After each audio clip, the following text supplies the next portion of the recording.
And now we've come to the most important part of the keynote, which is, of course, Adobe's presentation. And we are very, very lucky to have with us the man who was he was the keynote at the very first Photoshop World back in 1999.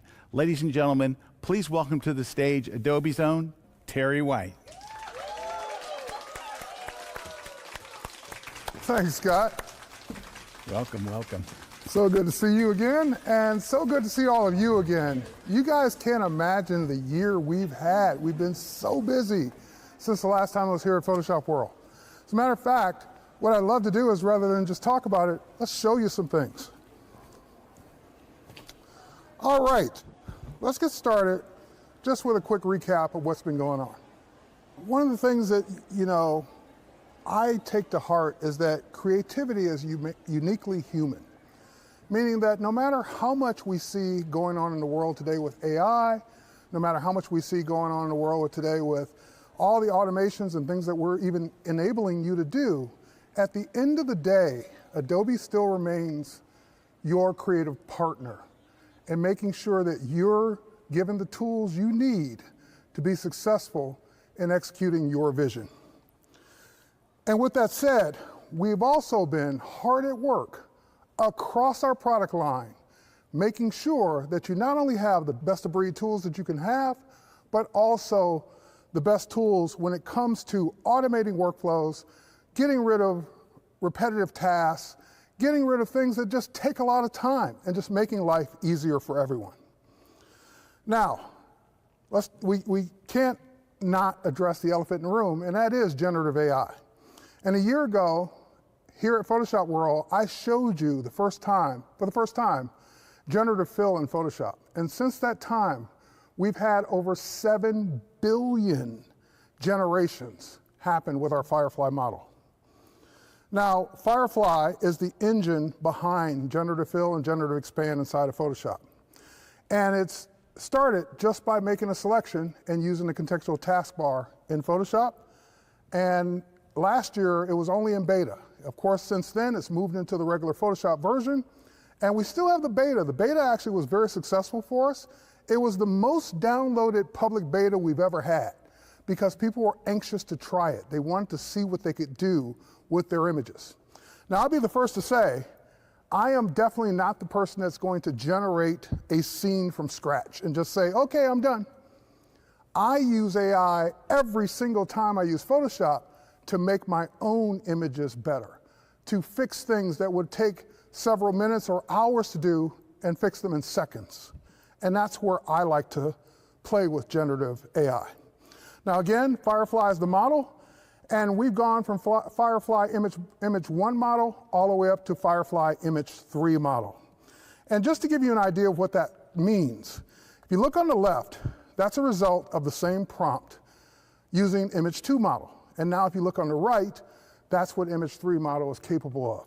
So it's just a higher quality image. It's just the kind of image you would think, well, maybe on the left-hand side, that actually looks like it might have been done by a kid. And on the right-hand side, it actually looks like it's done by a professional artist. And we just keep getting better at this. Now, we're by no means perfect. I wouldn't even say by any means we're the leader at this. But we're doing it as ethically as possible as well by using Adobe Stock to train our image model. So our image model is never trained on your images unless you're a stock contributor. And if you're a stock contributor, you got paid or getting paid to have your images trained in our model. So we don't scan your hard drives, we don't scan your Creative Cloud files, we don't scan your Lightroom catalogs, we don't scan your Lightroom cloud images, we don't scan anything. We just basically use the sources that we said we would use, which is public domain and of course Adobe Stock. Now we've also continued to build upon how you can get the results you're looking for without having to type a paragraph worth of a prompt to try and describe it and then still have it get it wrong. So now we've added style reference and structure reference to the Photoshop beta for you to test out, where you can, instead of trying to describe what you want the picture to look like in just a prompt, you can actually give it an image, one of your images, to say, yeah, make it look like this. And for structure reference, the difference is not only make it, style references make it look like this, but structure references make it composed like this. So you see the circle on the top and the square on the bottom, or the cube on the bottom. All right, so what did I mean by Adobe's Firefly's approach to not only being ethical, but also transparency and content credentials? One of the things you were definitely adamant about when we rolled this out is that you wanted to not be fooled by images that are AI pretending to be not AI. So we rolled out our content credentials. That way you can tell if an image has been generated either partially or fully using AI models.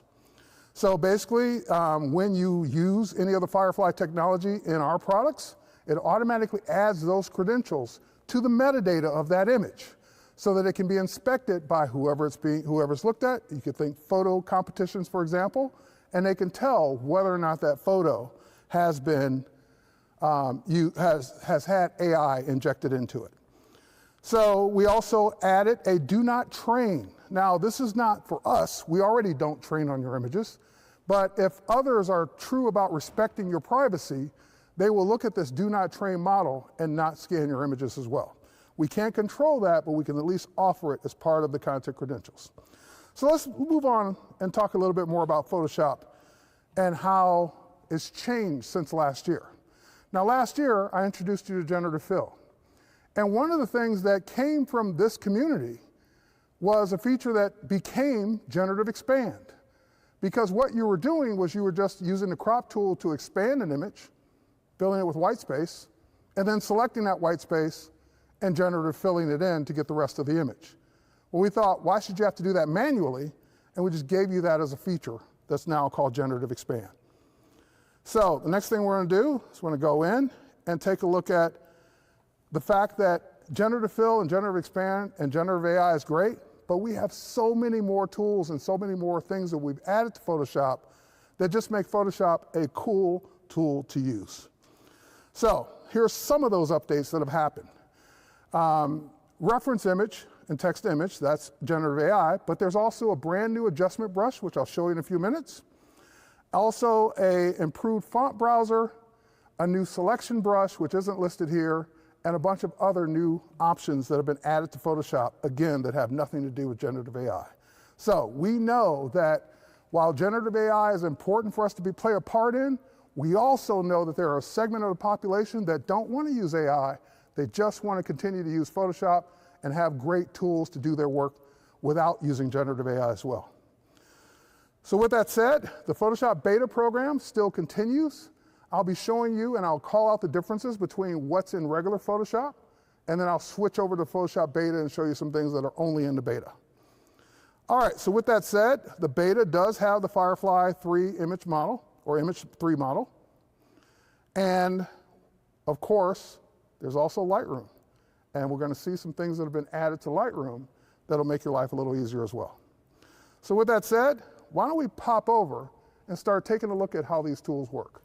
So I got Photoshop, Lightroom, Lightroom Classic, and Photoshop Beta ready to go. So let's start off in regular Photoshop.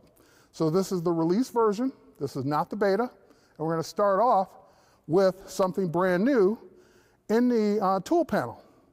There's a brand new tool called the adjustment brush. And it looks like an adjustment brush. It looks like an adjustment layer icon on a brush. And as Scott likes to say sometimes, it's like he'll say it's something on a brush. I've coined that same term in saying that these are adjustment layers on a brush. So for example, if I come down to my original image, my background here, and I zoom in on the eye, and I go to that new adjustment brush, you'll notice in my contextual taskbar that the first thing that popped up was one of the adjustment layer types. And it shows me all the adjustment layer types. So if I go to color balance, for example, and I just make my brush a little bigger, and I just start painting the eye, I can already start to see the eye change color a little bit, and this is pretty cool. And as soon as I let go, you notice on the layers panel that it popped up a brand new layer that already has a mask on it. So I'm not doing anything you couldn't have done before, I'm just doing it all in one step. I'm not having to create the selection first, then add the adjustment layer, and then to create the mask, I just start brushing.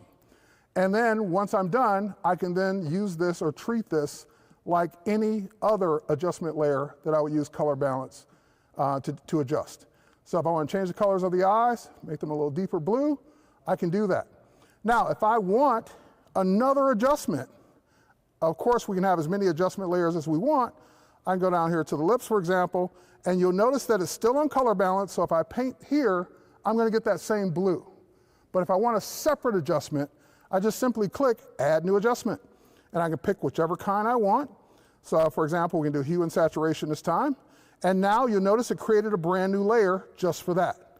So if I go ahead and start painting, again, this is just showing an example. It's not my goal to change the lip color, but as I start painting with the hue and saturation here, you can not only see it, but now I can go into the hue and saturation and literally make those changes just like so. So that's a layer, it's non-destructive. I can always turn it off, turn it on, come back to it, and continue to make adjustments. So that's the new adjustment brush tool. Next, let's move over and let's talk about, actually, before we move over to a different image, let's talk about something new here. I'm gonna go ahead and grab a shape. And when I grab a shape, I'll just pull a rectangle in here. The other thing that's new is kind of just a nice new addition to the adjustment panel, because if you've ever tried to do this before, you've always gone looking for it, maybe in the properties panel, the control panel, somewhere else. But you draw a shape and then you want to start making changes to it. Well, that's now all part of the contextual taskbar. So if I want to fill it with a different color, I can fill it with a color. I can change the stroke to a different color as well. I can change the stroke weight. I can change the line type. I can do all of that right here in the contextual taskbar without ever leaving the contextual taskbar. So it's just great to have that as an option. Not only do I get the shape controls that I would normally get, but I also get the corner radius as well. So if I wanted to control this and maybe have only one corner around it, I could do just that. Quickly, easily, right there on the contextual taskbar, that's growing more and more capable with each release of Photoshop. Now, one more thing, let's go ahead and turn that layer off. And I'm going to drag in a different layer here. I'm just going to drag in this, and let's say we're making an ad, and we're dragging in what this necklace might look like. Well, of course, I would scale it down. It created a layer for that automatically. But you'll notice in my contextual taskbar, because I'm in free transform, it's now giving me transformation controls. So if I wanted to flip it to the other side, I could.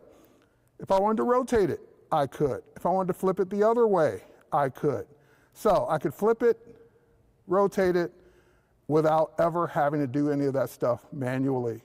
Now, thanks to the contextual taskbar. All right, so with that said, now we'll go ahead and switch over to the next image.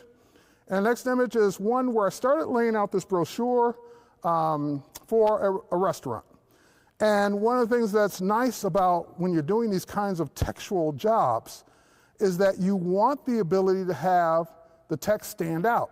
Now, of course, you can change it to whatever font, whatever size, whatever colors you want. You can do all kinds of styling techniques inside of Photoshop.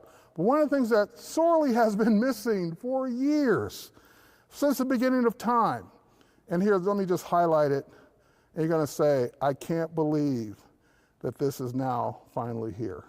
Let's go to our paragraph panel here. There we go. That's right, folks. It's 2024, and Photoshop now has bullets and numbers. So if I want to just turn that into a bulleted list, I just click bullets, and there it is.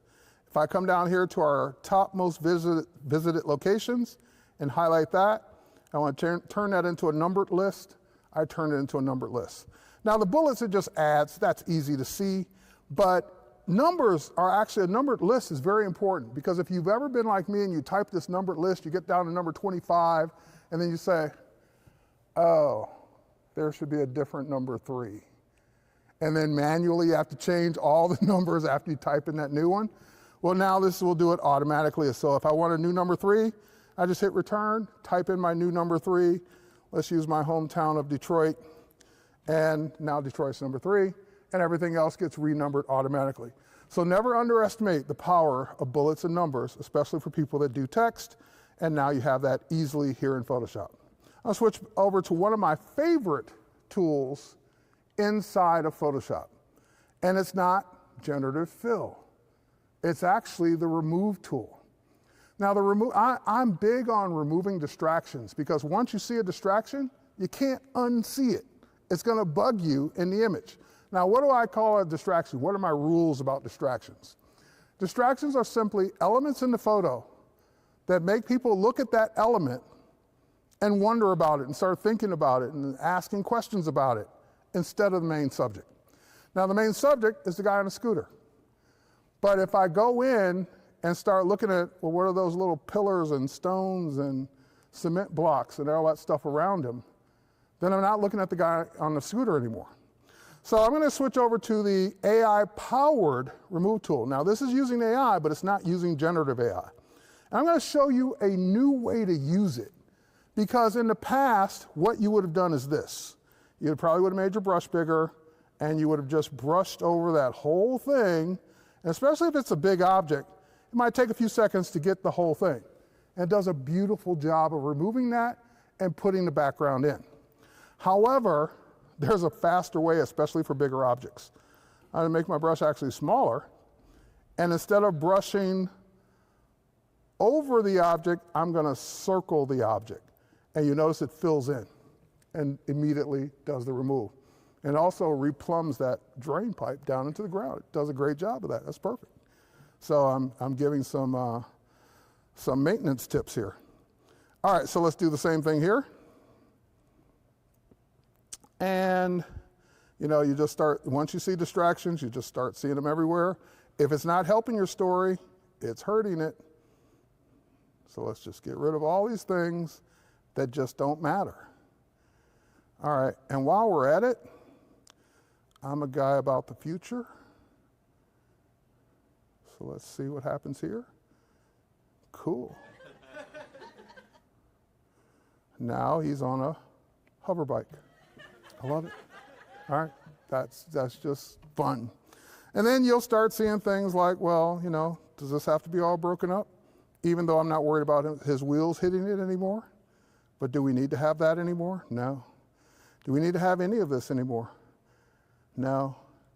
And you'll spend time removing things that weren't really a distraction, but you notice them, and you just won't be able to stop doing this. I'm going to stop myself now, because otherwise I'll be here all day. Okay, so quickly, easily, locally removing things on your machine without having to use any cloud technology. All right, next up. And this is one where I'm going to combine two things. I am going to start using some generative AI in this one, but I'm going to use a brand new selection method. Adding things to a photo is so easy now, thanks to Generative Fill.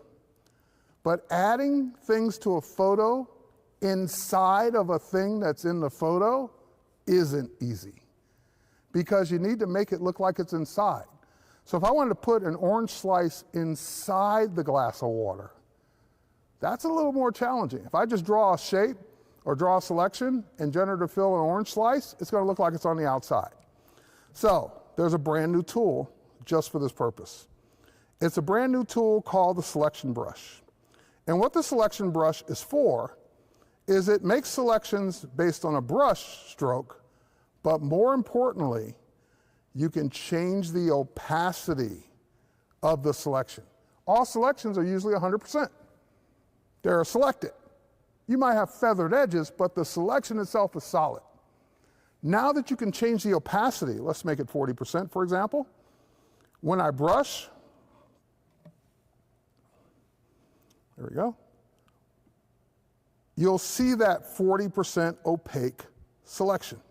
And when I let go, I don't get marching ants, because that's not realistic anymore, because it's not solid. But now I do get Generative Fill, and I can come in here and type in orange slice. And we'll let that generate. And now you get to see what I'm talking about. It's behind the bubbles. It's not in front of it.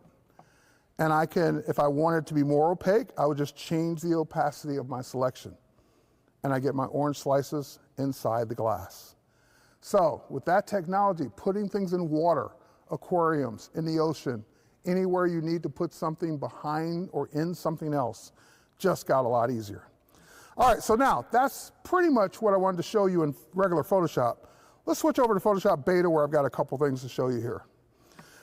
And this is one that I actually debuted at Max London, which was back in April. I got to do a sneak peek for everyone there on some technology that the Photoshop team's working on. And it's removing distractions officially, like not just using the tool and you figuring out what the distraction is. They're going to create a whole category of distractions, starting with people. Now, you might not know in this particular photo, actually, let's jump to another photo first. Oh, no, we'll use this one. You might not notice in this particular photo that there's a guy way back there in the background. Now, he's not really a distraction. I wouldn't really notice him. I had to look for him. But the tool is so good that it knows to look for people distraction no matter where they are. So where is it hiding? It's actually in the Remove tool in the beta. When you click the Remove tool, there's Find People in the background, and expect this to become more things in the not too distant future. So I'm going to say Find People in the background, and there, it highlighted him already. He's already highlighted in pink, and now I just click Commit, and he's gone. Just like that. Well, okay, Terry, that was pretty easy. What about this?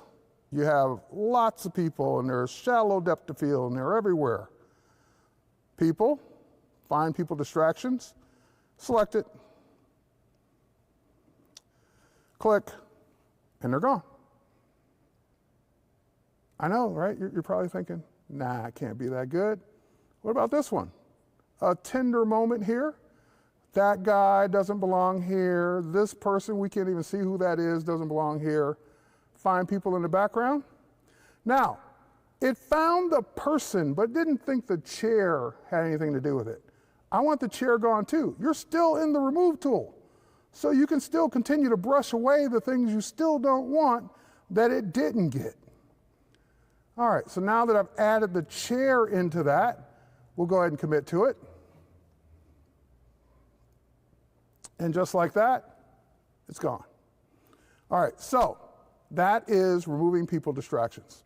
Now I'm gonna switch over to my image here. This is my dog Pixel. His name's appropriate. Let's go ahead and do a one-click remove background. One of my favorite features in Photoshop.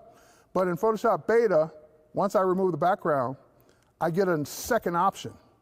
I get a new option to generate a new background. So when I hit generate new background, now I can also import background. So if I had a photo I wanted to composite in, no problem, just composite my own photo in. But when I say generate background, I'm gonna do summer day at the beach, and we'll go ahead and generate. So basically, I removed the background, and it made a selection of that background for me to generate or add in another photo. And just like that, summer day at the beach. Now, if you think about it, compositing in Photoshop from a technical standpoint, not hard, but getting it to look right is hard, because the things you're compositing have to match. They have to match the perspective, the angle, the time of day, the lighting, the shadows, all of that has to match. And if it doesn't, people can tell it's composite. How I can tell it's a good composite is I don't think of it as a composite. Like that's not the first thing that comes to mind. It just looks like a good photo. So if I saw this photo on screen when I walked in, I was like, oh, Pixel's on the beach. When did he go to the beach? And here's some more examples. Even if you look at the paws in the sand, just what it's doing there to make that look right. All right, so there it is. Oh, did I delete one by mistake? Didn't want to delete one. So there, we have that one. Now the next thing I can do, of course, is I can generate things in addition to this. So if I just come down here and I just draw with my lasso tool, generative fill, and I'm just going to type in dog toys. I didn't ask for anything specific. I could have said a ball, I could have said a bone, I could have said all kinds of rubber toys. I could have been very specific, but I just wanted to see what it comes up with in terms of dog toys. Sometimes I like it, sometimes I don't. see what we're gonna get today. All right, that looks like a rope toy. That looks like a bone. And that looks like another kind of rope toy with ridges that he'd probably love. All right, so that's great, but let's do one more thing. Let's grab our crop tool and let's just go ahead and pull out, because he's looking off to the side here and we want to just give him more room to run. So we'll hit generate. I didn't do anything other than just use my crop tool and uncrop the image to empty space. And now through the power of generative fill, it will give me the rest of the image. And this is great when you've got just that one vertical photo that needs to be wide, or that one short photo that needs to be taller, and you need to get it to look just right without having to use the clone stamp tool for hours on end, and it's still not looking the way you want it to look. All right, now you might remember this moment. This was last year's keynote right here on this very stage, and I was wearing that beige jacket. And I saw those purple lights behind me, and that's why I wore a purple shirt today. And I thought, man, it'd be cool if I had on a purple jacket. I didn't own one. I still don't own one. But what if I could put one on in post? Now, if you think about that, if you've ever tried to put clothes on someone in Photoshop, I applaud you, because that's a very hard thing to do, unless you've got someone wearing those clothes in pretty much the exact same pose. So I've taken the liberty of gone ahead and making a selection. I'm gonna load that selection in now of just the jacket. So there it is. I just took my time using the quick select and selected the jacket. All right, so now I got the jacket selected, I'm gonna go to generative fill, but I'm not gonna go in and type in and describe a jacket. That's last year. There's a button here now that lets me add a reference image. And I can choose any of my own images that I want, or any image that I have the rights to. So for example, let me go to my, actually I was there. Let's go here, and let's go to reference images. And there's a purple blazer. All right, now, if someone brought you those two photos and said, hey, put this blazer on him, would you do that? How much would it cost? You just say, I can't, never mind, goodbye. Or you would have to price it out of their price range because of the time it would take for you to do it. So now let's just go ahead and select it. There it is, it's there as a reference image. I'm not even gonna type a prompt in because I've shown it what I want. I don't know about you, it's pretty freaking cool. All right, so I get, the lapel's a little big on that one. But I get different variations of the jacket. It's not the exact same jacket, but it's a style of it. Now, if you really want to be on the safe side and say, hey, I want to generate something that I know no one has, someone else might buy that jacket, then you could take it up a notch. Let's replace that reference image, and let's do this one. Now, you're saying, Terry, where'd you get that blue jean jacket from? Can I go buy that? Does that exist? Will someone else have it? Will someone else have my outfit on? No, because this jacket doesn't exist. This is one of those rare times I did generate something from scratch. I generated a blue jean jacket that does not exist, so I could use it and put it on. So now that I replaced the jacket, let's generate again. And I could keep doing this. I can keep changing the outfits in my models. I could keep changing the outfits of those high school students that maybe they didn't have the resources to buy a suit. And I could put them in the clothes that they really wanted to be represented in for their photo shoot. And there it is. And remember, in the original reference image, you couldn't even see the sleeves all the way, but it figured out what to do. All right, how about a little Lightroom? Let's switch over to Lightroom. Now, in Lightroom, one of the things that you've told us loud and clear, now there's Lightroom and Lightroom Classic. I'll get to Lightroom Classic in a few minutes. So a lot of you like to refer to this as Lightroom, the cloud version. However, the one thing you've told us loud and clear, I don't want all my images in the cloud. Okay, we heard you. Now you don't have to have all your images in the cloud, even if you're using Lightroom. You'll notice in the upper left-hand corner, we added a new tab. There's Cloud, which still works the same way it always did. The minute you add your images, they're uploaded to the cloud, backed up, synced. Your machine crashes, you're protected. Get a new machine, log in, all your images are there. But if you say, nope, I don't want that, I want to manage them myself, or at least some of them myself, maybe for a client, maybe for some NDA work that I'm doing, maybe for some personal projects I just don't want in the cloud, then you now have this new tab called local storage. And with local storage, this is my hard drive. So this is my demo files hard drive that I just was using a minute ago. These are my shots from Lake Powell. And this is a shot of Horseshoe Bend that I took the first time I was there, and I was horrible at it. But I've always kept this shot as a reminder of things of what not to do next time. But let's take it for a spin. Now, again, you'll notice that this photo is local. I'm not copying it to the cloud. I'm not ever doing anything in the cloud. So let's go ahead and do a couple quick edits. Let's go ahead and first of all set it to camera landscape. That gives me a great foundation to start with. That sky is just not going to get fixed here. I would need to do a sky replacement. So, oops, sorry. Wrong keyboard shortcut. Let's go ahead and just pull that down. There we go. So I'll just take your attention away from the bad sky. And now we'll just go ahead and do, let's go back. Yep, that's great. Let's go ahead and do auto tone, perfect. And now to really bring this out and really make it usable, my favorite feature, dehaze. She really brings back the color in this image. Now I'm seeing what I was seeing when I was actually standing on a cliff fearing for my life. And we'll add a little texture in, and I could keep going. You get the idea. It's not a Lightroom class.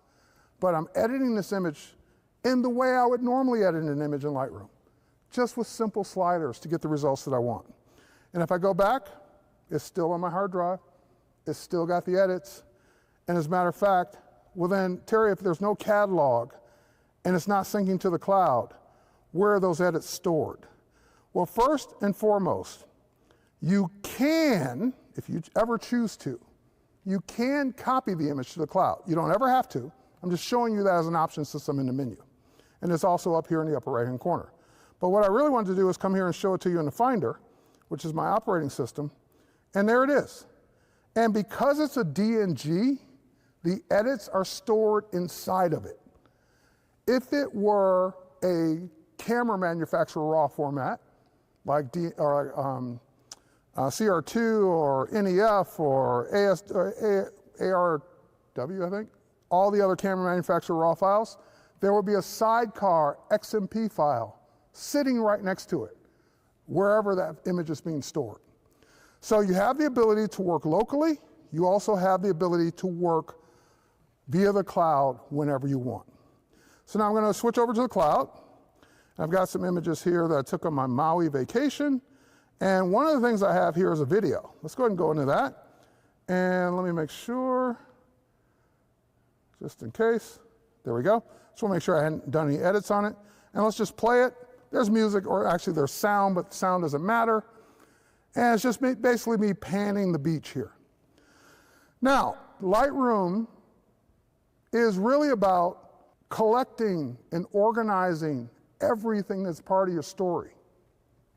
And increasingly, and it should be increasingly, video should be a part of your story.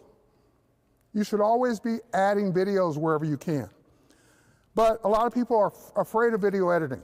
That's why we're adding these capabilities right into Lightroom. So first and foremost, I don't know these people, and I don't know the people at the beginning. So what I would really want is I would want to not have those people show. So I'm gonna just crop the video. Now, cropping videos is really not cropping the aspect ratio or the dimensions. It's cropping the front or the back. So I'm going to bring the front in to where we don't see that person, those people anymore, that couple. And I'm going to go to the end, and I'm going to just bring it in to where we don't pan as far over and see those people. And that becomes my new edit point. Now, you'll also notice, new in this version, the ability to set the start time and end time at a specific time code. So if you're not good at dragging, but you know it happens at exactly 9 seconds, you can just go ahead and type in 9 seconds and trim it right to that spot. All right, so that's great. That's trimming. But now what really makes this cool is that you have your same Lightroom editing capabilities, or at least most of them. They're not all available for video, but a lot of them are. So if you wanted to control the exposure of the video instead of a single frame, you can. If you want to adjust the temperature, maybe make it a little warmer, a little cooler, you can. If you wanted to adjust anything that you would typically do to make the image look a little bit better, you could, including one thing that is a part of video, which is color grading. So I want to make that water just a little bluer. I'm just going to bring down the blue in the midtones just a bit more, and there we are. And now that becomes my edited video without having to know anything about editing video. And I can export it out as an edited video and upload it anywhere I need it. All right, so that's a little bit on video editing. Now, I want to do one more thing real quick, and then we'll head over to Lightroom Classic and call it a day.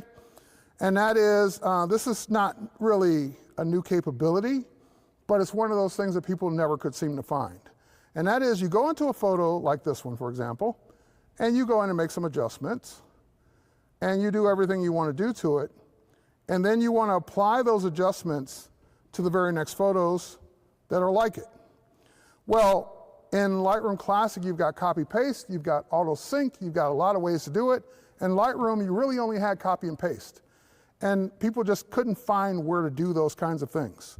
So now if I choose edit and copy, you'll notice that if I now highlight a few other photos, right here on the bar at the bottom, there's paste edit settings. So it's showing me right there where I can do my copy and paste. And more importantly, now that I've pasted that onto those three to get the same exact edit, we can go to another photo here. And I can keep pasting, or I can say, nope, I'm done pasting, and go back to the copy settings. So I can be very specific about what settings I want to copy and paste to the next group of photos. So we just basically exposed all of this to make it easier for people to find, all right there in one spot. All right, now let's head over to Lightroom Classic, where I know a lot of you live. And Lightroom Classic, of course, also continues to get better. I know it's never happened to you, but sometimes people can be in your photo that you don't want. We talked about removing distractions earlier, but we talked about it in Photoshop, where you have all kinds of ways to do it. In Lightroom, you really never had a good way of removing something like this guy until now. So I'm going to go into my develop. I'm going to go into the remove tool, and the remove tool now has two checkboxes: Generative AI and Object Aware. I'm going to turn them both on. Normally you don't need both. It just depends on what you're trying to do. Object Aware is basically going to mask very defined objects. Generative AI is using the power of generative fill for the first time in both Lightroom and Lightroom Classic. So now we'll just go ahead and I'm just going to start brushing, and I'm not being very careful. That's okay.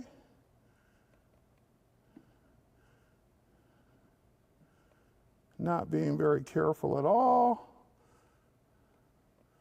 And I know what you're thinking, Terry, don't you need to fill in the middle? Nope, it's smart enough to know. So it gave me the mask, and now I just simply hit apply. And just like in Photoshop, it uses generative fill to figure out, hopefully, that nothing should be there, just like that. Okay, I know what you're thinking. Terry, that was cool. Can you show us again? All right, so same thing here. A guy ruining a moment of three friends. He might be a friend too, but they didn't invite him to be in the photo.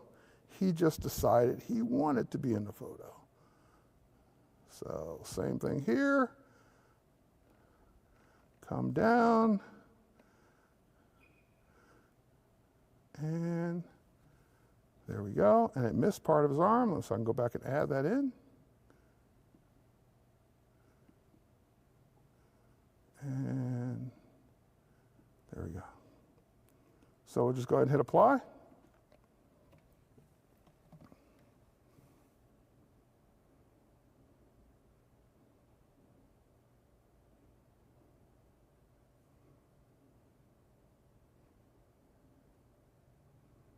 All right, and luckily, unlike the remove tool in Photoshop, the remove tool in Lightroom using generative AI actually does give you multiple variations.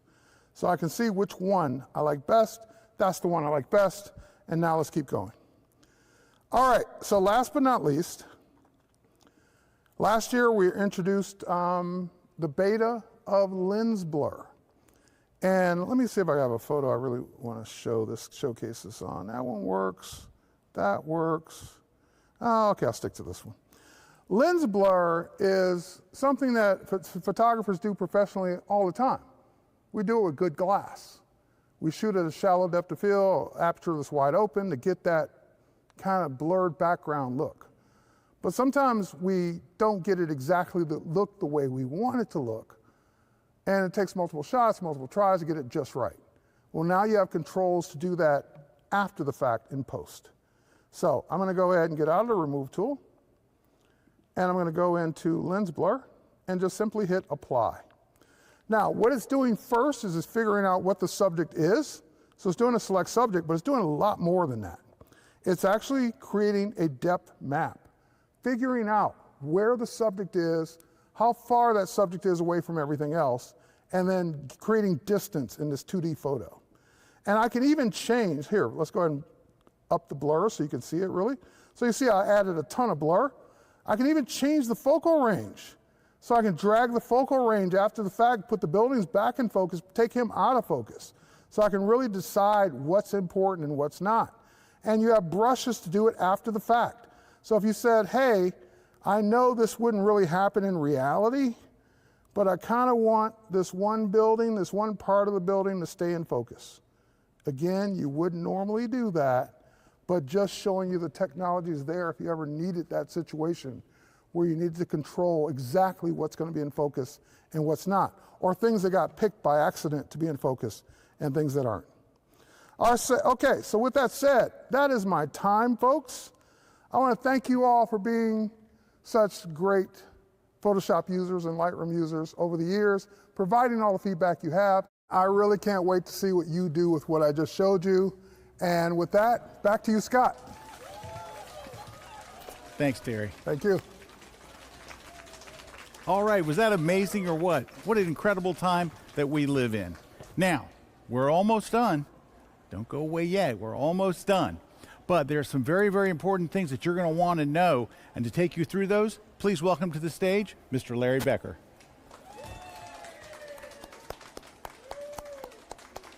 All right.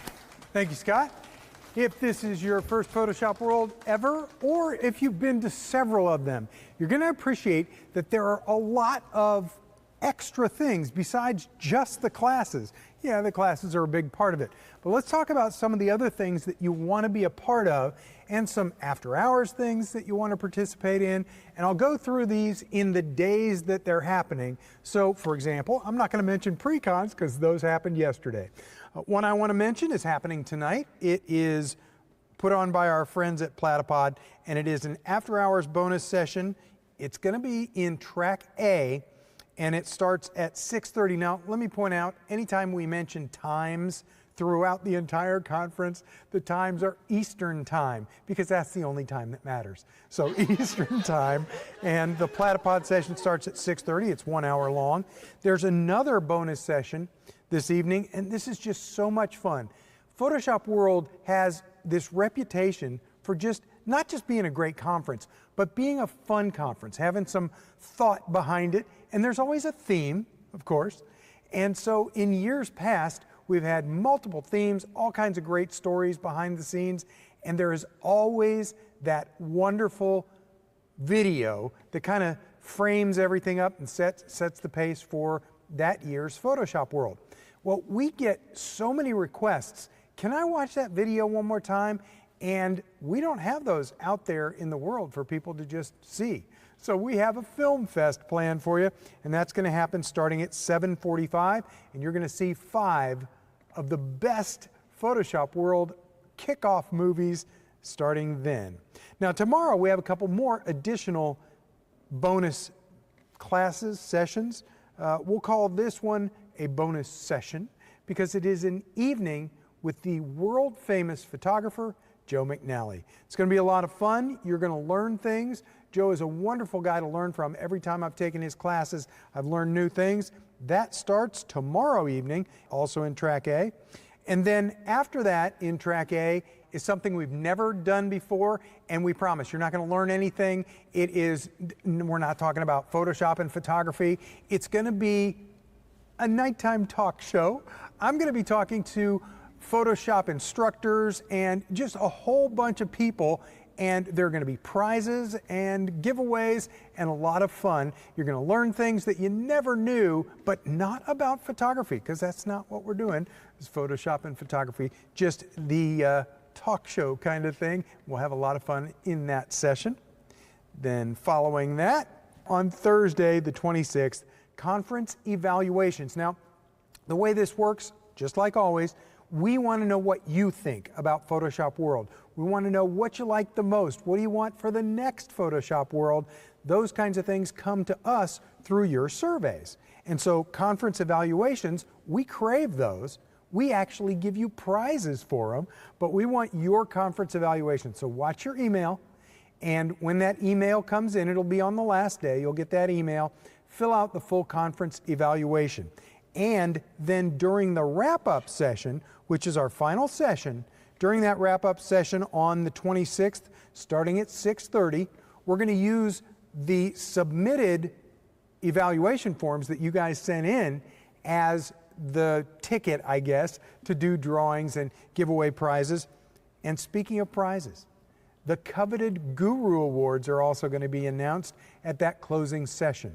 So the Gurus, the cutoff already happened before Photoshop World started, and we're going to pick in different categories the best of the photographers and creators that have created beautiful work in the Guru Awards. So all that's going to be announced at the wrap-up. And now it's time. Go ahead and get a snack, get a little beverage, get ready to learn a lot in the next few days. That's going to start in just a couple of minutes. And remember, you get to watch this stuff back for an entire year after Photoshop World wraps up. But absorb it all as much as you can in the next few days. I'll see you in class.